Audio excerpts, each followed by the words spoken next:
Καλημέρα. Πήραμε την εθνική για Χαλκιδική. Βγήκαμε από την εθνική για Χαλκιδική και μπήκαμε σε μια άλλη εθνική για Χαλκιδική. Η Χαλκιδική έχει δύο δρόμους. Έναν που πάει στα πόδια και έναν που πάει στον Πολύγυρο. Εμείς θα πάρουμε αυτόν που πάει στον Πολύγυρο.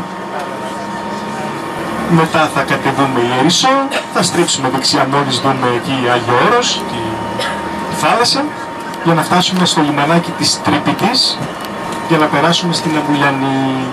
Είναι κανείς σας από εδώ που δεν πάει Αμπουλιανή? Όλοι Αμπουλιανή πάτε. Α, εντάξει. Τους σωστούς επιβάτες πήρα δηλαδή. Καλό είναι αυτό. Ένα πρώτο θετικό δείγμα. Καλώς μας ορίσατε. Καλά να πάμε. Καλά να περάσουμε. Και με το καλό το απογευματάκι να γυρίσουμε και σπίτι. Ο Σάκης είναι υπεύθυνος για την ασφαλειά μας, ο οδηγός μας. Σας παρακαλώ να την καλημερίσουμε και αυτόν. Γεια Σάκη!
Εσύ το κύμα, θα μ' αέρας που φυσάς. Σου υπόσχομαι ταξίδια, ασημένια και χρυσά.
συμβαίνει.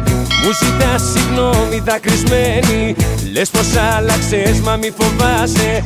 Δεν με πείθεις, μια απ' τα ίδια θα σε. Τώρα αγάπη θέλεις να μου δώσεις και τα λάθη σου να διορθώσεις. Τελεαστική προσφορά σου, μα αγάπη μου ευχαριστώ. Δεν θα πάρω μαζί σου, δεν το